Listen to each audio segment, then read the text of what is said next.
Back Budameru శాంతించడంతో గత 4 రోజులుగా ఇళ్లలో బిక్కుబిక్కుమంటూ గడిపిన వారంతా బయటకు వస్తున్నారు. సురక్షిత ప్రాంతాలకు బంధువుల ఇళ్లకు తరలి వెళ్తున్నారు. విజయవాడ ముంపు ప్రాంతాల్లో పరిస్థితిపై మరింత సమాచారం మా రిపోర్టర్ మల్లికార్జున అందిస్తారు. వరద నీరు ఒక 3 నుంచి 4 అడుగుల మేర తగ్గడంతో జక్కంపూడి కాలనీ వాసులు విజయవాడకి సంబంధించి ఏ రకంగా పరిస్థితి ఉందో మనం చూడొచ్చు. ఇప్పటికీ బయటికి వచ్చేటటువంటి పరిస్థితులు ఇప్పుడు ఏర్పడడంతో వేలాది మంది ఆ కాలనీ వాసులు ఇప్పుడు సురక్షిత ప్రాంతాలకు తరలి వెళ్తున్నారు.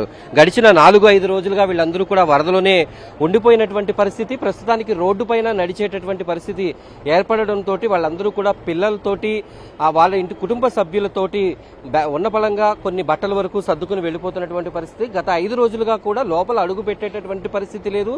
దాదాపుగా 10 నుంచి 12 అడుగుల మేర వరద ప్రవాహం ఈ ప్రాంతాన్ని చుట్టేసింది.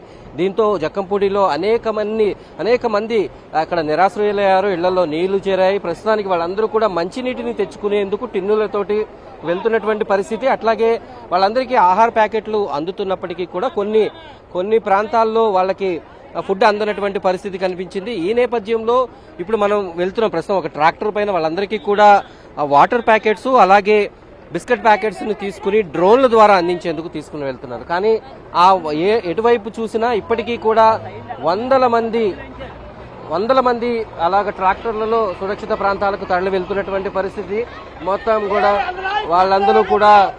వాళ్ళందరూ కూడా ఎంత తమ ఆవేదనని ఇప్పటికీ చెప్తూ ఉన్నారు. అనేక మంది పేషెంట్లు ఇక్కడ కనిపిస్తూ ఉన్నారు, వృద్ధులు కనిపిస్తూ ఉన్నారు, చిన్నారులు కనిపిస్తూ ఉన్నారు.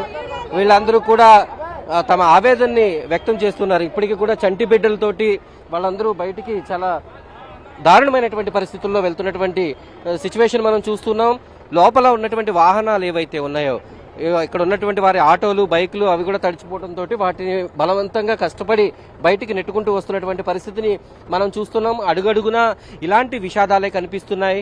విజయవాడలో ముంపు ప్రాంతాల్లో ఎటు చూసినప్పటికీ కూడా వరద నీరు ఎవరిని కదిలించినా కన్నీరు కనిపిస్తున్నటువంటి ఆ పరిస్థితి మనం చూస్తూ ఉన్నాం.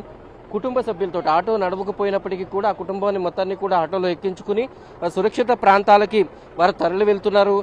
ఇటువంటి పరిస్థితి గత 5 రోజుల నుంచి 4 రోజుల నుంచి బయట పడదామన్నా వాళ్ళకి బయట రాలేనటువంటి పరిస్థితి. ఇప్పుడు చూడొచ్చు, ఈ ఆటోలో మన ఎదురైనటువంటి ఆటోలో నడవలేనటువంటి పరిస్థితిలో ఉన్నటువంటి వృద్ధురాలని ఆగిపోయినటువంటి మొరాయించినటువంటి ఆటోని కూడా తోసుకుంటూ వెళ్తున్నటువంటి పరిస్థితి.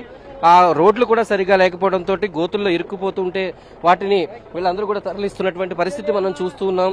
ఏలూరు, దెందులూరు అలాగే వివిధ ప్రాంతాలు తూర్పు పశ్చిమ గోదావరి జిల్లాల నుంచి వచ్చినటువంటి సిబ్బంది కూడా మారుమూల ప్రాంతాలకు వెళ్లి మంచినీటి సౌకర్యాన్ని అందించేటటువంటి ప్రయత్నాలను అయితే